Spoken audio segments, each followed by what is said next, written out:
ശബരിമലയിൽ ഈ വർഷം ഇന്നലെ വരെ ദർശനം നടത്തിയത് 6,12,290 തീർത്ഥാടകരാണ്. തുടർച്ചയായ ദിവസങ്ങളിൽ 10,000-ന് മുകളിൽ തീർത്ഥാടകരാണ് സ്പോട്ട് ബുക്കിംഗ് വഴി ദർശനം നടത്തിയത്. വരുമാനത്തിൽ മുൻവർഷത്തേക്കാൾ 6 കോടിയിൽ പരം രൂപയുടെ അധിക വരുമാനം ഉണ്ടായിട്ടുണ്ട്. ഈ വർഷം ഏറ്റവും കൂടുതൽ തീർത്ഥാടകർ എത്തിയത് വെള്ളിയാഴ്ചയായിരുന്നു. വെള്ളിയാഴ്ച മാത്രം 87,217 പേർ ദർശനം നടത്തിയിട്ടുണ്ട്. സന്നിധാനത്തു നിന്നും സനോജ് സുരേന്ദ്രൻ പതിവ് പോലെ ഗുഡ് മോർണിംഗ് കേരളത്തിനൊപ്പം ഇപ്പോൾ ചേരുന്നുണ്ട്. Good morning Sanoj.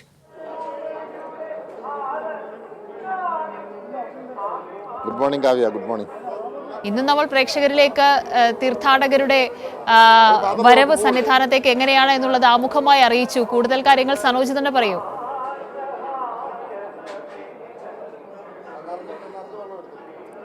തീർച്ചയായിട്ടും കാവ്യ സൂചിപ്പിച്ചതുപോലെ തന്നെ തീർത്ഥാടകരുടെ ഒരു പ്രവാഹം എന്ന് വേണമെങ്കിൽ പറയാം. കഴിഞ്ഞ 3 ദിവസങ്ങളിലായി തുടർച്ചയായി 70,000-ന് മുകളിൽ തീർത്ഥാടകർ എത്തിക്കൊണ്ടിരിക്കുകയാണ്. അങ്ങനെ തീർത്ഥാടകരുടെ തിരക്ക് വലിയ തോതിൽ വർദ്ധിച്ചുകൊണ്ടിരിക്കുന്നു. മാത്രമല്ല, സ്പോട്ട് ബുക്കിങ്ങിലൂടെ ദർശനം നടത്താൻ വേണ്ടി നേരത്തെ നിശ്ചയിച്ചിരുന്നത് 10,000 പേർക്കായിരുന്നുവെങ്കിൽ കൂടിയും ഇപ്പോൾ കഴിഞ്ഞ ദിവസങ്ങളിലൊക്കെ തന്നെ സ്പോട്ട് ബുക്കിംഗ് വഴി ദർശനം നടത്തുന്നവരുടെ എണ്ണം 10,000-ന് മുകളിലേക്കാകുന്നു. ഈ വെള്ളിയാഴ്ച ഏറ്റവും അധികം തീർത്ഥാടകർ എത്തിയ വെള്ളിയാഴ്ച ദിവസം 12,000-നടുത്ത് തീർത്ഥാടകരാണ് സ്പോട്ട് ബുക്കിങ്ങിലൂടെ ദർശനം നടത്തിയത്.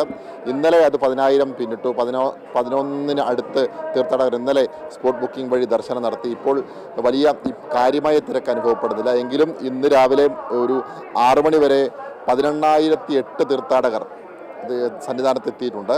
അതിനുശേഷമുള്ള കണക്കുകൾ കൂടി വരുന്നതേ ഉള്ളൂ. കാരണം സമാനമായ രീതിയിൽ കഴിഞ്ഞ ദിവസങ്ങൾ ഉണ്ടായതുപോലെ തന്നെ സമാനമായ രീതിയിൽ ഇന്നത്തെ ദിവസവും 70,000 പിന്നിടുമെന്നുള്ളതാണ് രാവിലത്തെ ഈ കണക്കുകൾ നൽകുന്ന സൂചന.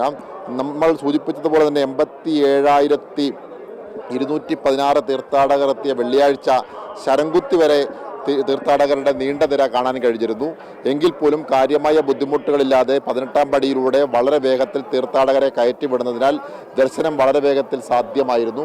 ഇന്നിപ്പോൾ നമ്മൾ മറ്റൊരു ചടങ്ങുകൾ കൂടി സാക്ഷ്യം വഹിക്കുകയാണ്. ഞാനിപ്പോൾ നിൽക്കുന്നത് സന്നിധാനത്തിന് സോപാനത്തിന് മുന്നിലാണ്, ശ്രീകോവിലിന് സമീപത്ത്. ഇവിടെ ഇന്ന് പുതിയൊരു ചടങ്ങ് കൂടി ആരംഭിക്കുന്നു. അതായത് സാധാരണ നിലയിൽ ഈ നെല്ലുകൊണ്ടുള്ള പറയാണ് ഈ സന്നിധാനത്ത് നടക്കുന്നത്. ഈ വർഷം മുതൽ നാണയം കൊണ്ടുള്ള പറ കൂടി ആരംഭിക്കുകയാണ്. അതിൻ്റെ ചടങ്ങുകൾക്ക് ഇന്ന് തുടക്കം കുറിക്കുകയാണ്. ഇപ്പോൾ നമുക്ക് ദൃശ്യങ്ങളിൽ കാണാൻ കഴിയും. പ്രത്യേകം തയ്യാറാക്കിയ പാത്രത്തിൽ നാണയങ്ങൾ ഉണ്ട്. ആ നാണയങ്ങൾ ഇപ്പോൾ Thiruvithamkoor Devaswom board president PS Prashanth ഉൾപ്പെടെയുള്ള ആളുകൾ കൂടി വരികയാണ്. അദ്ദേഹത്തോടു കൂടി നമുക്ക് ചോദിക്കാം. പ്രസിഡന്റ്, ഇന്നിപ്പം നാണയപ്പറ ആരംഭിക്കുകയാണ്. ഇതൊരു പുതിയ തുടക്കമാണ്.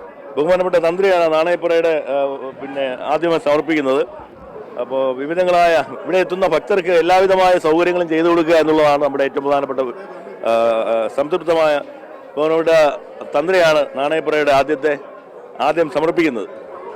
ഇന്ന് തിരുവിതാംകൂർ ദേവസ്വം ബോർഡ് ഞാൻ മുമ്പ് സൂചിപ്പിച്ചതുപോലെ തന്നെ നാണയപ്പറ എന്ന ചടങ്ങിന് തുടക്കം കുറിക്കുകയാണ്. ഈ ചടങ്ങിന് തുടക്കം കുറിച്ചുകൊണ്ട് ആദ്യത്തെ പറ സമർപ്പിക്കുന്നത് തന്ത്രി കണ്ഠരര് രാജീവരാണ്. അതിൻ്റെ ചടങ്ങുകളാണ് ഇപ്പോൾ നടന്നുകൊണ്ടിരിക്കുന്നത്. എന്തായാലും ഈ വർഷം മുതൽ പുതിയ ഒരു തുടക്കത്തിന് ദേവസ്വം ബോർഡ് തുടക്കം കുറിക്കുന്നു. സാധാരണ നെല്ല് പറയാണ്. ആ നെല്ല് പറ തീർത്ഥാടകർക്ക് സമർപ്പിക്കാനുള്ള സൗകര്യമാണ് ഇവിടെ ദേവസ്വം ബോർഡ് ഒരുക്കുക. എന്നാൽ ഈ തവണ നാണയം കൊണ്ടുള്ള പറ ആ ചടങ്ങുകൾക്കാണ് ഇവിടെ തുടക്കം കുറിക്കുന്നത്. ഇപ്പോൾ ദേവദത്തൻ കണ്ഠരര് രാജീവരുടെ മകൻ കൂടിയായിട്ടുള്ള തന്ത്രിയാണ് ദേവദത്തനാണ് ഇപ്പോൾ ഈ പറ സമർപ്പിച്ചുകൊണ്ടിരിക്കുന്നത്. അങ്ങനെ പുതിയ ഒരു തുടക്കത്തിന് ഇപ്പോൾ മേൽശാന്തി ഈ പറ സമർപ്പിക്കുന്ന ചടങ്ങാണ് ഇപ്പോൾ നമ്മൾ കണ്ടുകൊണ്ടിരിക്കുന്നത്. അങ്ങനെ ഇന്ന് മുതൽ ഈ തിരുവിതാംകൂർ ദേവസ്വം ബോർഡ് തുടക്കം കുറിക്കുന്ന നാണയപ്പറയുടെ ഉദ്ഘാടനം അല്ലെങ്കിൽ ആ ചടങ്ങുകൾക്ക് തുടക്കം കുറിച്ചുകൊണ്ടുള്ള ആ ഒരു പരിപാടിയാണ് ഇപ്പോൾ ഇവിടെ നടന്നുകൊണ്ടിരിക്കുന്നത്. കാവ്യ, അങ്ങനെ തീർത്ഥാടകരെ സംബന്ധിച്ച് നമ്മൾ സൂചിപ്പിച്ചതുപോലെ തന്നെ വലിയ തോതിലുള്ള തിരക്ക് അനുഭവപ്പെടുമ്പോഴും സുഖദർശനം സാധ്യമായി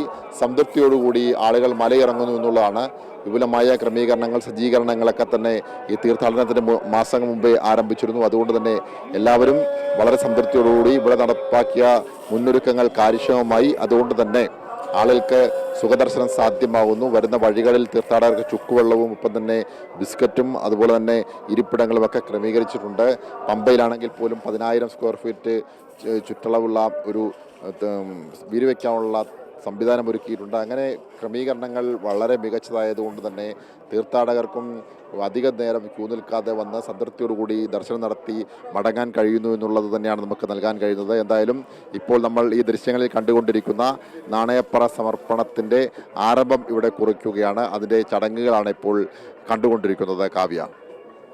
ചടങ്ങുകൾ പൂർണ്ണമായും ഇപ്പോൾ നമ്മുടെ പ്രേക്ഷകരിലേക്ക് എത്തിക്കാൻ കഴിയുന്നുണ്ട്. തത്സമയം അവരും കണ്ടുകൊണ്ടിരിക്കുകയാണ്. സനോജ്, എന്തായാലും മറ്റൊരു ചടങ്ങിന് കൂടി ഇപ്പോൾ ശബരിമലയിൽ തുടക്കമായിരിക്കുന്നു. ദേവസ്വം ബോർഡ് പ്രസിഡന്റ്, തന്ത്രി അടക്കമുള്ളവരുടെ നേതൃത്വത്തിലാണ് നാണയപ്പറ സമർപ്പണം ഇപ്പോൾ അവിടെ ആരംഭിച്ചിരിക്കുന്നത്. സനോജ് നേരത്തെ സൂചിപ്പിച്ചതുപോലെ തന്നെ ഒരു ബുദ്ധിമുട്ടും ഇല്ലാത്ത തരത്തിലാണ് ഈ മണ്ഡലകാലത്തിന് തുടക്കം കുറിച്ചത് തന്നെ. അങ്ങനെ തന്നെ അത് മുന്നോട്ട് കൊണ്ടുപോകാൻ കഴിയുന്നുണ്ട്. കാരണം തീർത്ഥാടകർ ലക്ഷക്കണക്കിന് പേരാണ് ഓരോ ദിവസവും വരുന്നത്. അവരുടെ സുരക്ഷ, ഒപ്പം തന്നെ സുഗമമായ ദർശനം എന്നൊക്കെയും പറയുന്നത് ഏറ്റവും പ്രധാനപ്പെട്ട കാര്യമാണ്. അതിൻ്റെ ഒരു പ്രാധാന്യം ഉൾക്കൊണ്ട് തന്നെയാണ് ഇപ്പോൾ ക്രമീകരണങ്ങളും പുതിയ ചടങ്ങുകളടക്കമുള്ള കാര്യങ്ങളും ഇപ്പോൾ അവിടെ അവതരിപ്പിച്ചു കൊണ്ടിരിക്കുന്നത്. ഈ തീർത്ഥാടകരൊക്കെയും ആദ്യ ദിവസങ്ങളിൽ നമ്മളോട് പ്രതികരിച്ച അതേ നിലയിൽ ഒരു സുഖദർശനം സാധ്യമാകുന്നു എന്ന നിലയ്ക്കുള്ള പ്രതികരണമാണോ ഇപ്പോഴും മുന്നോട്ടുള്ള ദിവസങ്ങളിൽ തിരക്ക് കൂടുന്നൊരു പശ്ചാത്തലത്തിലും? ഇന്നൊക്കെയും ഞായറാഴ്ചയൊക്കെയാണ്, അവധി ദിവസങ്ങളിൽ വലിയ തിരക്കുണ്ടാകും. ആ ഒരു ഘട്ടത്തിലും രേഖപ്പെടുത്തുന്നത്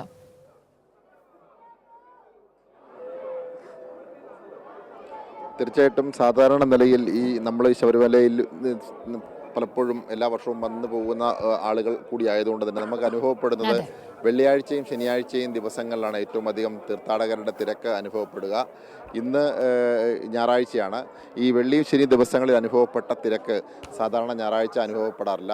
ഈ കഴിഞ്ഞ വെള്ളിയാഴ്ച ദിവസമായിരുന്നു ഏറ്റവും അധികം തിരക്ക്. ഈ തീർത്ഥാടന കാലത്തെ ഏറ്റവും അധികം തിരക്ക് അനുഭവപ്പെട്ടത് വെള്ളിയാഴ്ചയായിരുന്നു. 87,216 തീർത്ഥാടകർ അന്നൊരു ദിവസം മാത്രം മല ചവിട്ടി. പിന്നീട് തൊട്ടടുത്ത ദിവസം 70,000-ന് മുകളിൽ തീർത്ഥാടകർ ദർശനം നടത്തി. ഇപ്പോൾ വരുന്ന തീർത്ഥാടകരൊക്കെ വളരെ സംതൃപ്തിയോടുകൂടി തന്നെയാണ് ഇറങ്ങുന്നത്. കാരണം വലിയ തോതിലുള്ള തീർത്ഥാടക പ്രവാഹമുണ്ട് എങ്കിലും അതിൻ്റെ തിരക്കും ബുദ്ധിമുട്ടുകളും സന്നിധാനത്തെത്തുന്നവർ അറിയുന്നില്ല. സുഖദർശനം സാധ്യമാക്കി എല്ലാവരും സന്തോഷത്തോടുകൂടി മലയിറങ്ങുന്ന മനോഹരമായ കാഴ്ചയാണ് ഇത്തവണ തീർത്ഥാടന കാലത്ത് നമുക്ക് കാണാൻ കഴിയുന്നത്. കാരണം ഞാൻ നേരത്തെ സൂചിപ്പിച്ചതുപോലെ തന്നെ തയ്യാറെടുപ്പുകൾ, മുന്നൊരുക്കങ്ങളെല്ലാം ഫലപ്രദമായിരുന്നു, ഗുണകരമായിരുന്നു. അത് തീർത്ഥാടകർ അറിയുന്നുണ്ട്. അതുകൊണ്ട് തന്നെ പല തീർത്ഥാടകരും സംതൃപ്തിയോടുകൂടി ഈ മലയിറങ്ങുന്നത് നമുക്ക് കാണാൻ കഴിയും. അവരുടെ എല്ലാ അഭിപ്രായങ്ങളും അത് തന്നെയാണ് അറിയുന്നത്. എന്തായാലും ഇപ്പോൾ ഈ ചടങ്ങുകൾ ഞാൻ മുമ്പ് സൂചിപ്പിച്ചതുപോലെ തന്നെ ഈ നാണയം കൊണ്ടുള്ള പരസമർപ്പണ ചടങ്ങുകൾ സമാപിച്ചിരിക്കുകയാണ്. ഇപ്പോൾ ചടങ്ങുകൾക്ക് പരിസമാപ്തി കുറിച്ച് കഴിഞ്ഞിരിക്കുന്നു. എന്തായാലും ഇപ്പോൾ 18-ാം പടിയിലൂടെ തീർത്ഥാടകർ സന്നിധാനത്തേക്ക് കടന്നു വരുന്നതിൻ്റെ ദൃശ്യങ്ങളാണ് ഇപ്പോൾ നമുക്ക് കാണാൻ കഴിയുന്നത്. നിരവധി തീർത്ഥാടകർ മല ചവിട്ടി ഇപ്പോൾ സന്നിധാനത്തെ സുഖദർശനം സാധ്യമാക്കി കയറി വരുന്നതിൻ്റെ ചടങ്ങുകൾ വലിയ കാര്യമായ തിരക്ക് അനുഭവപ്പെടുന്നില്ല. വരുന്ന തീർത്ഥാടകർക്കൊക്കെ തന്നെ വളരെ വേഗത്തിൽ 18-ാം പടിയിലൂടെ കയറി അയ്യപ്പനെ കണ്ടു വണങ്ങി പോകാൻ വേണ്ടിയുള്ള ക്രമീകരണമാണ്. താഴേക്ക് നോക്കിയാൽ ആളുകൾ കൂടുതൽ സമയങ്ങളിൽ ഈ 18-ാം പടിക്ക് മുമ്പിൽ വലിയ തോതിലുള്ള തീർത്ഥാടകരുടെ നീണ്ട നിര കാണാൻ കഴിയും. എന്നാൽ ഇപ്പോൾ അങ്ങനെ ഒരു കാഴ്ചയില്ല. കാരണം തീർത്ഥാടകർ ഇങ്ങനെ വന്ന് പോവുകയാണ്. അപ്പോൾ പരമാവധി ആളുകളെ ഈ 18-ാം പടിയിലൂടെ കയറ്റി വിടുവാൻ വേണ്ടി പോലീസ് പരിശ്രമിക്കുന്നുണ്ട്. പോലീസിൻ്റെ ഒരു കാര്യക്ഷമത വർദ്ധിച്ചത് ഈ 18-ാം പടിയിൽ വേഗതയിൽ തീർത്ഥാടകരെ കയറ്റി വിടാൻ വേണ്ടിയുള്ള ഒരു സംവിധാനമാണ്. അപ്പോൾ തീർത്ഥാടകർ ഉൾപ്പെടെയുള്ള ആളുകൾ സ്വാമി എവിടെ നിന്ന് വരികയാണ്? അരിപ്പള്ളി. വലിയ തിരക്കുണ്ടായിരുന്നു? തിരക്ക് കുറവായിരുന്നു.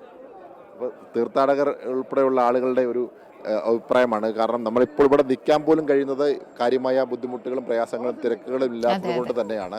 ഇപ്പോൾ സ്വാമിമാരൊക്കെ തന്നെ ആന്ധ്ര, തമിഴ്നാട് ഉൾപ്പെടെയുള്ള സ്ഥലങ്ങളിൽ നിന്നുള്ള സ്വാമിമാരാണ് ഇപ്പോൾ ദർശനം സാധ്യമാക്കി മടങ്ങുന്നത്. ഇപ്പോൾ സ്വാമി கோயம்புத்தூர்ல இருந்துங்க. ക്യൂ അവിടെയൊക്കെ ഇല്ല. ഒരാൾക്ക് മീഡിയം അത് അവിടെ മൂവ് ആയിട്ടേ ഇരിക്കും. ഒന്നും പ്രശ്നമില്ല. വളരെ ഒരുപാട് വർഷങ്ങൾക്ക് ശേഷം ഇത്രയും ഫ്രീ ആയിട്ട് ഞങ്ങള് അവിടുത്തെ പമ്പ മുതൽ ഇങ്ങോട്ട് ഫ്രീ ആയിട്ടാ വന്ന് ഇതുവരെയും 18-ാം പടി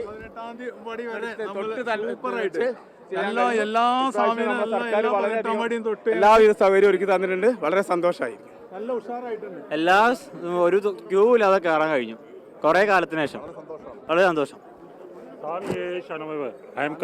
കോയമ്പത്തൂരിൽ നിന്ന് വന്നിരിക്കുന്നത് നമ്മൾ ഇത്രയും വർഷം വന്നിട്ട് ആദ്യമായിട്ടാണ് ഇങ്ങനെ നല്ല സൗകര്യത്തോടു കൂടി തൊഴാനും കൂടി ഉള്ള ഭാഗ്യം കിട്ടിയാൽ മതി.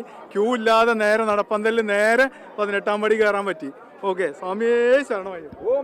തീർത്ഥാടകരുടെ വാക്കുകളിൽ പോലും വളരെ വ്യക്തമാണ് അവർ അനുഭവിക്കുന്ന മാനസിക സന്തോഷം എത്രത്തോളമാണ് എന്ന് അവരുടെ വാക്കുകളിലൂടെ നമുക്ക് മനസ്സിലാക്കാൻ കഴിയും.